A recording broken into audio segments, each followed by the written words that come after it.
Hello అండి, welcome back to our channel. ఈరోజు story అందాల రాక్షసి సీజన్ 2 ఎపిసోడ్ 39. ఇక స్టోరీలోకి వెళ్తే, అమ్మా నువ్వేం కంగారు పడకు, నా దగ్గర తన ఫ్రెండ్స్ నెంబర్స్ ఉన్నాయి. నేను తన ఫ్రెండ్స్కి కాల్ చేసి కనుక్కుంటాను. నువ్వు కంగారు పడి అనవసరంగా నాన్నను కంగారు పెట్టకు.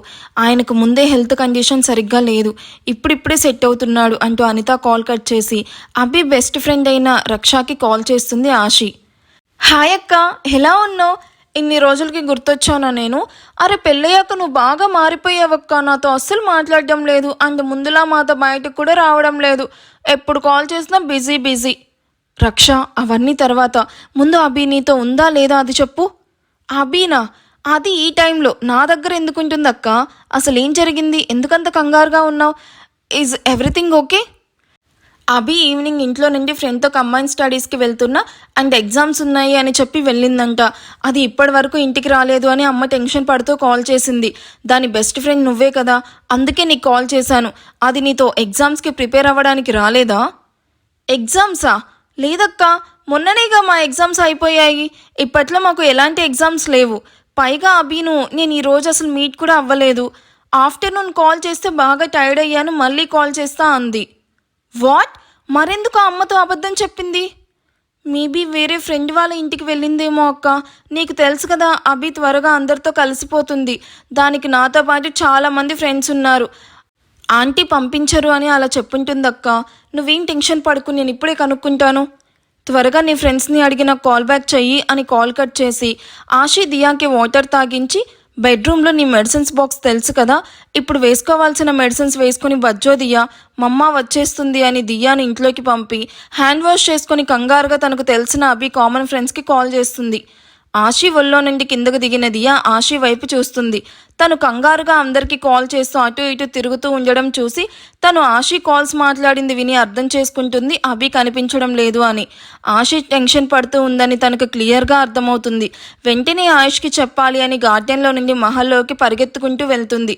హాల్లో కూర్చొని విక్రమ్ మోహితులతో మాట్లాడుతూ ఉన్న ఆయుష్ ముందుకు వెళ్ళి, డాడ్, మమ్మ, అభి అమ్మ లేదు అంటూ ఆయాసపడుతూ చెప్తున్న దియాను చూసి కంగారుగా ఒళ్ళో కూర్చోబెట్టుకుని, దియా ఏమైంది, ఫస్ట్ రిలాక్స్ అవ్వు అంటూ తన వీపు నిమురుతూ టేబుల్ మీదున్న వాటర్ తాగించి, ఎందుకంత ఫాస్ట్గా వచ్చావు? నువ్వు ఎక్కువ ఫాస్ట్గా రన్ చేయకూడదు అని చెప్పానా లేదా అంటూ కొంచెం సీరియస్గా చెప్తాడు. ఆయుష్ బేస్ వాయిస్కి భయపడుతూ, సో సారీ డాడ్, అక్కడ మా అమ్మ టెన్షన్గా ఉంది, ప్లీజ్ కమ్ విత్ మీ, అభి అమ్మ కనిపించడం లేదు అని అమ్మమ్మ కాల్ చేసింది అంటూ కళ్ళు రుద్దుకుంటే ఏడుపు మొహం పెట్టుకొని చెప్తుంది. దియా చెప్పింది విన్న ముగ్గురు షాక్ అయి పైకి లేచి, వాట్, అభి కనిపించడం లేదా అంటూ ముగ్గురు గార్డెన్లోకి దియాను తీసుకుని కంగారుగా వెళ్తారు. గార్డెన్లో కాల్ మాట్లాడుతున్న ఆషిని చూసి ముగ్గురు ఒకరినొకరు చూసుకొని అటుగా వెళ్ళి, ఆషి ఏమైంది అంటూ వెనక నుండి వినిపించిన విక్రమ్ వాయిస్కి వెనక్కి తిరిగి చూసిన ఆషికి ముగ్గురు కనిపించడంతో, ఆయుష్ గారు అంటూ ఆయుష్ చేయి పట్టుకొని అభి కనిపించడం లేదు అంటూ కంగారుగా చెప్తుంది.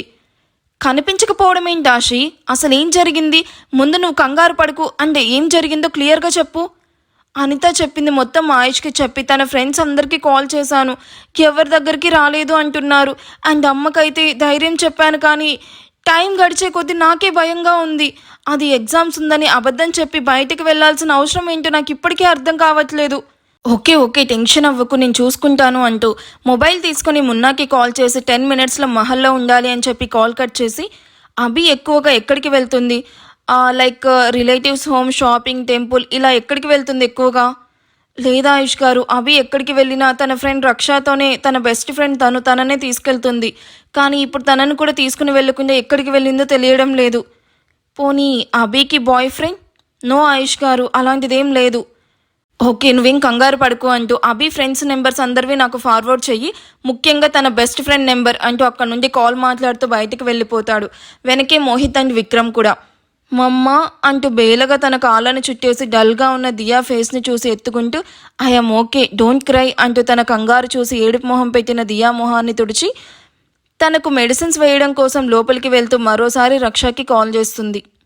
అభి తన మీద పడ్డవాడిని చూసి భయంతో ఏడుస్తూ వాడిని వెనక్కి నెట్టడానికి చూస్తున్నా అది అవ్వకుండా తన చేతులు పట్టుకున్న ఇద్దరు వైపు చూస్తూ, వాడి ఊపిరి అంటే ఎక్కడో అర్థమైందా? అబ్బాయిలకి ఎక్కడ కొడితే కింద పడి గిలగిల కొట్టుకుంటారో అక్కడ. ఇంతకంటే వివరించడం కష్టం. తన లెఫ్ట్ లెగ్తో ఫోర్స్గా తన్నగానే వాడు అప్పటికే షాట్ మీద ఉండడంతో గట్టిగా అమ్మా అంటూ నొప్పికి అరుస్తూ కింద పడతాడు. అది చూసిన నలుగురు ఏమైంది అంటూ కింద పడ్డవాడిని దగ్గరికి వెళ్ళడం చూసిన అభి అదే టైంలో తన నోటికి ఉన్న కర్చీఫ్ను లాగి హెల్ప్ హెల్ప్ హెల్ప్ అంటూ వాళ్ళ రియాక్ట్ అయ్యే లోపే గట్టి గట్టిగా కేకలు పెడుతుంది. ముందు దాని నోరు ముయ్యండి అని కోపంగా చెప్పడంతో ఒకడు అభి వైపు చూసి కోపంగా చూస్తూ తన డ్రెస్ స్లీవ్స్ పట్టుకొని చింపి ఇంకా కోపం తగ్గక నడుం బ్యాక్ సైడ్ కూడా తన దగ్గరున్న నైఫ్తో కట్ చేసి అభిను లాగి పెట్టి కొడతాడు. చినికిన తన డ్రెస్ని చూసి అభి భయంతో మూలకు వెళ్ళి కూర్చొని ప్లీజ్ నన్నేమీ చెయ్యొద్దు అని ఏడుస్తూ ఉన్న అభిను చూసి క్రూరంగా నవ్వుతూ తన దగ్గరికి వెళ్ళిపోతాడు. సరిగ్గా అదే టైంలో దబేల్మని డోర్ పగిలిన సౌండ్ వినిపించడంతో అందరూ డోర్ వైపు చూస్తారు. అక్కడ ఎర్రటి కళ్ళతో గుమ్మంలో రుద్రుడిలా నిలబడ్డ నిషాన్ని చూసి అందరూ కోపంగా చూస్తూ ఉంటారు. కానీ నిషాని చూసిన అభికి పోతున్న ప్రాణం తిరిగొచ్చినట్టు అనిపించి వెక్కిలి పెడుతూ బావా అంటూ ఏడుస్తూ ఉంటుంది. అభిను అలా చూసిన నిషాన్ దవడలు కోపంగా బిగుసుకుంటుంది. తన వెనకే ఉన్న చేతన్ కూడా అభిను చూసి కంగారుగా దగ్గరికి రాబోతాడు. కానీ రెండోవాడు అభి మెడ మీద కత్తిపెట్టి ముందుకి వచ్చారో దీన్ని చంపేస్తాను అని బెదిరించడంతో చేతన్ భయంతో ఉన్న చోటే ఆగిపోతే నిషాన్ తన దగ్గరున్న చెక్క కర్ర తీసుకుని వాడి మొహానికి బలంగా కొడతాడు. నిష్కొట్టిన ఫోర్స్కి వాడు అమ్మా అంటూ నొప్పికి అభి మెడ నుండి కత్తి తీయడంతో అభి ఏడుస్తూ ముందున్న చేతన్ని కాకుండా వెనుకున్న నిషాన్ని హక్ చేసుకొని భయమేస్తుంది బావా అంటూ ఏడుస్తూ ఉంటే చేతన్ అభి చేసిన దానికి హవాక్కై చూస్తూ ఉంటాడు. అభి ఏడుస్తూ బావా అంటూ ముందున్న చేతన్ని కాకుండా వెనుకున్న నిషాన్ని హక్ చేసుకుని వెక్కిలు పెడుతూ ఉంటుంది. తనని హక్ చేసుకుంటుంది అనుకున్న అభి ముందున్న తనని కాకుండా వెనుకున్న నిషాన్ని హక్ చేసుకోవడం చూసి చేతన్ అవాక్ అవుతాడు.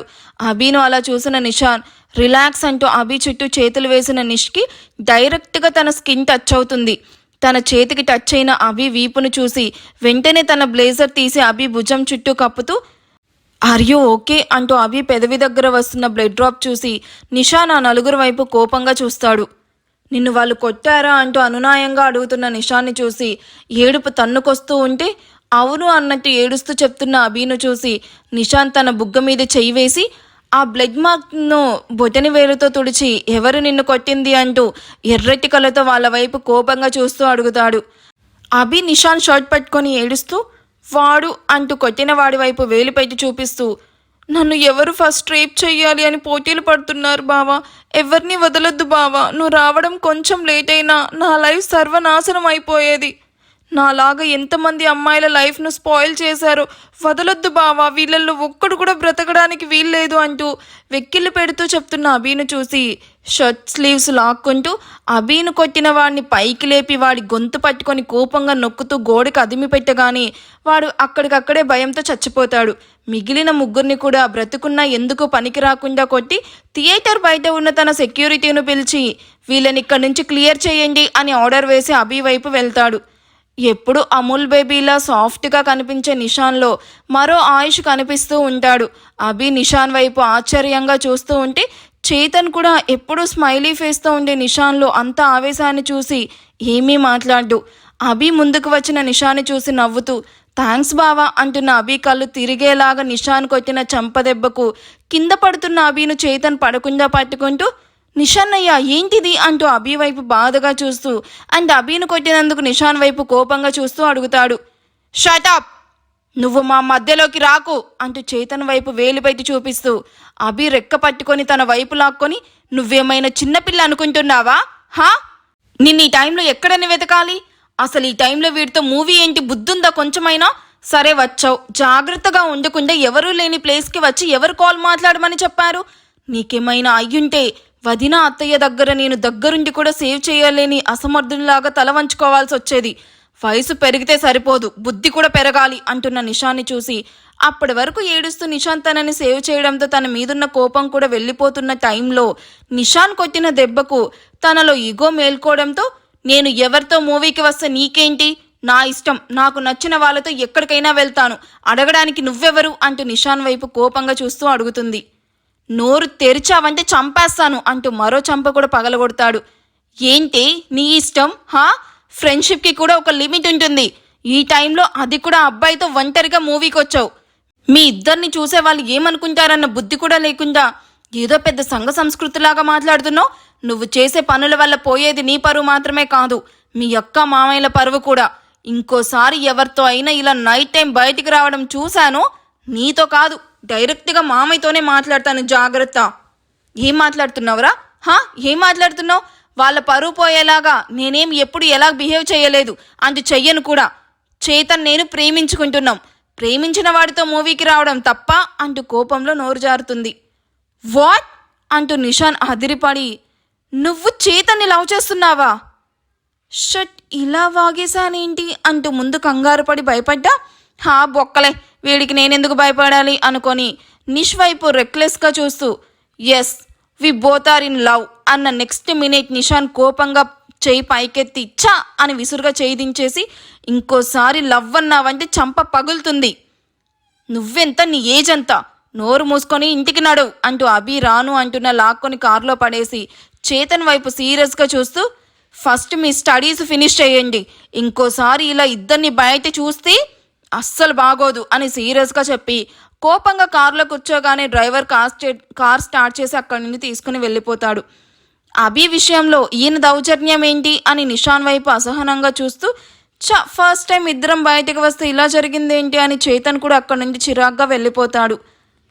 నేను నీతో రాను, వదులు నన్ను అంటూ డోర్ ఓపెన్ చేయబోతున్న అభిను వెళ్ళనివ్వకుండా డోర్స్ క్లోజ్ చేసి, ఇంకోసారి నాతో కొట్టించుకోవాలనుందా, నోరు మూసుకొని కూర్చో అని కదిమి ఒక మాల్ ముందు కారాపమని డ్రైవర్కి చెప్పి కారాగగానే తన చేయి పట్టుకొని లోపలికి తీసుకుని వెళ్ళి సేమ్ అభి వేసుకున్న ఫ్రాక్ లాంటి సేమ్ ఫ్రాక్ను ఒకటి బై చేసి వెళ్ళి చేంజ్ చేసుకుని రా అని తను చేంజ్ చేసుకుని వచ్చాక బిల్ పే చేసి తనను డైరెక్ట్గా ఇంటి దగ్గర డ్రాప్ చేసి తన చేయి పట్టుకొని లోపలికి తీసుకుని వెళ్తాడు. ఇంకా ఇంటికి రాని కూతురు కోసం హాల్లోనే అటు ఇటు కంగారుగా తిరుగుతున్న అనితకి ఇంట్లోకి వస్తున్న కూతుర్ని చూసి ఊపిరి పీల్చుకుని కోపంగా అభి వైపు వెళ్తుంది.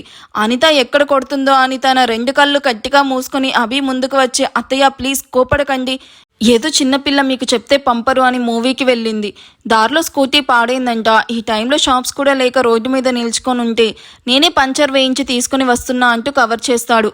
ఆ ముక్క కాల్ చేసి చెప్పొచ్చు కదే, ఎంత టెన్షన్ పడ్డానో తెలుసా అంటూ కూతురు తల మీద మొట్టి, ఇంకోసారి బయటకు వెళ్తాను అని అడుగు, కాళ్ళు విరగ్గొడతాను, వెళ్ళు లోపలికి అని గదమగానే విసురుగా లోపలికి వెళ్ళి బెడ్ మీద కూర్చొనున్న అభి తన బ్యాగ్ వైపు చూసి అందులో నిషాన్ ఇందాక బై చేసిన న్యూ మొబైల్ వైపు చూస్తుంది.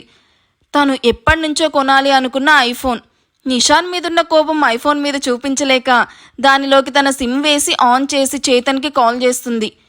చాలా థ్యాంక్స్ నిష్, నాకెందుకులే అని అనుకోకుండా దాన్ని సేఫ్గా ఇంటి దాకా తీసుకుని వచ్చావు, మనలో మనకి ఫార్మాలిటీస్ ఎందుకు అత్తయ్యా అని చిన్న స్మైల్తో చెప్పి, తనకింకా మెచ్యూరిటీ రాలేదత్తయ్యా, దాన్ని ఈవినింగ్ టైమ్స్ ఒంటరిగా పంపకండి, అసలే రోజులు బాగాలేవు కదా.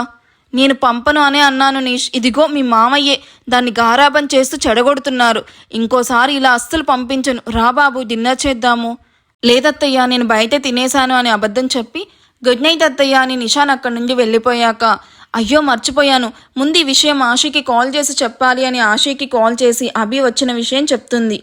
అలా చెప్పకుండా వెళ్ళినందుకు అభి మీద కోపంగా ఉన్నా సేఫ్గా వచ్చినందుకు రిలాక్స్ అవుతూ, ఓకే అమ్మా నువ్వు ఇక పడుకో, అభి వచ్చేసింది కదా జాగ్రత్త అంటూ కాల్ కట్ చేసి ఆయుష్ గారు అభి వచ్చేసింది అంటూ నవ్వుతూ నిద్రపోతున్న దియాను ఓసారి చూసి డోర్ ముందుకు వేసి కిందకి పరిగెడుతుంది. ఈ ఎపిసోడ్ ఎలా అనిపించిందో కామెంట్ చేయండి. వీడియో నచ్చితే ప్లీజ్ లైక్ చేసి హైప్ ఇవ్వండి. Thank you for watching. Bye.